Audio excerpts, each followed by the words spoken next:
Can you believe it's been over 40 years since the 1980s? That totally radical decade that shaped my generation? As a baby boomer who came of age in that era, the 80s hold a very special place in my heart. Things were so different before the digital age changed everything. Let me take you back in my time machine to the days of yore.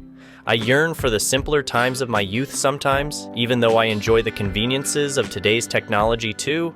But children nowadays will never know the magic of some things that just don't exist anymore, or the patience it took to truly anticipate and earn life's little pleasures that they take for granted.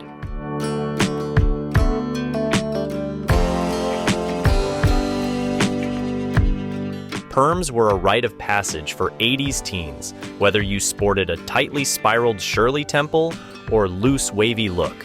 We endured that wretched smell of perm solution and the burn of chemicals, all for luscious locks that lasted months.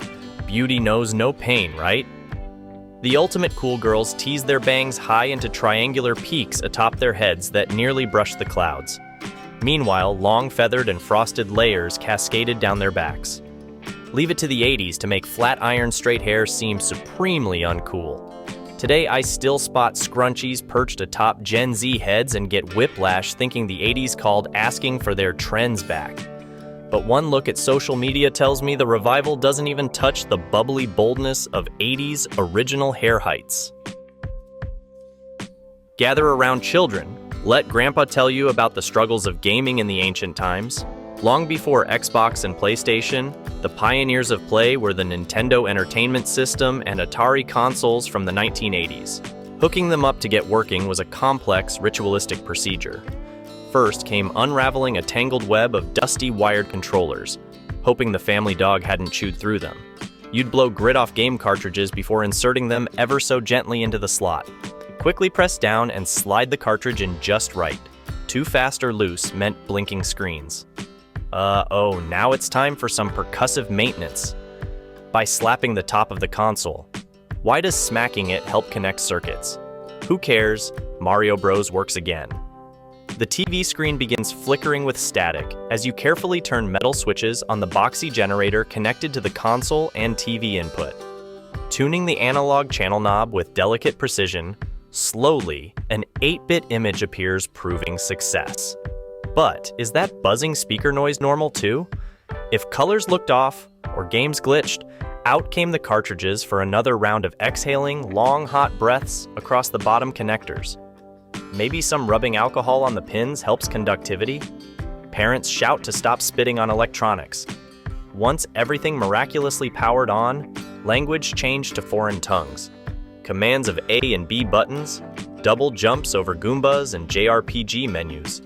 Staticky beeps and sound effects filled living rooms. Sore thumbs and cramped hands were the hallmark of veterans, but being the first to beat a boss or seeing game over screens less often meant childhood credibility.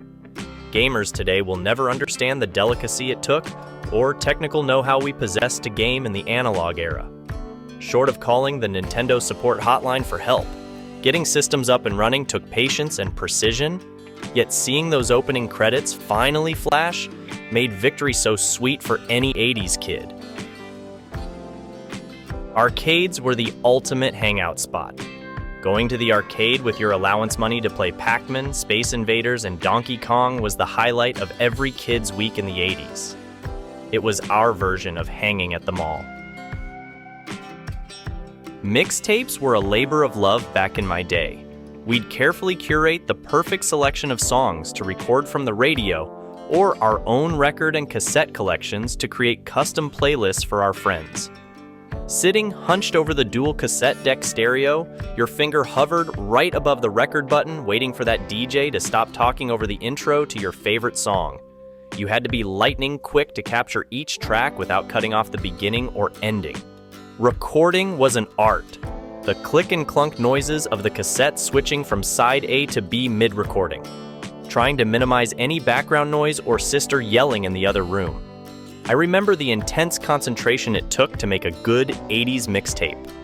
Once recorded, you'd pop open the clear plastic cassette case to analyze your handwritten track list with care. I'd even decorate the inserts by coloring designs, rating songs with a heart system, or doing artwork inspired by the band. Then came the hardest part, actually giving the mixtape you labored over for days to your crush or group of friends. Sure, digital playlists today might be more convenient, but for 80s kids, tangible mixtapes full of our blood, sweat, and tears eclipse anything that streaming can offer. We reminisce upon summer nights spent crafting confessionals of the heart through song. Each click and clack of the cassette holds a precious memory and love story intertwined. Our analog soundtracks prominently linger, though the decades faded. Next up is television and movies back then. We only had a few major network channels to choose from. Nothing like the endless streaming platforms and cable channels you have now. If you wanted to watch a movie at home, you'd go to the video rental store and rent a VHS tape. Going to get a video and snacks on Friday nights for movie night was a weekly family tradition. You had to rewind the tapes before bringing movies back too. And if you wanted to see a new movie in theaters, you often stood in line for the box office. Advance movie tickets weren't really a thing then. Also, once movies left theaters, they were basically gone until they were released on video. No streaming right away like today. TV was a shared family activity with only one main television everyone gathered around. Can you believe that the few channels we did have all went off the air late at night? Once programming stopped, the channels would just go to static. Saturday morning cartoons were what we lived for each week. We'd rush to watch shows like Thundercats, Care Bears, and Teenage Mutant Ninja Turtles during their designated time slots. The VCR helped us time shift eventually to watch shows if we weren't home. But essentially, if a TV show was on, you arranged your schedule around it or you missed it. Back in the 1980s, when the sun shone down and the school bell rang, kids burst out the doors into the streets to begin their outdoor adventures. There were no screens to gaze at, no phones to check, just the laughter of childhood friends racing on bikes to the neighborhood park or empty lot to let imagination run wild. As long as they returned when street lamps flickered on at dusk, parents didn't worry or wonder about their kids' whereabouts. Bruises and scrapes were badges of honor, spoils from climbing too high or chasing games of tag. Skin was tanned and feet tough from hours running barefoot across lawns, playgrounds, and dirt fields. Well, there you have it.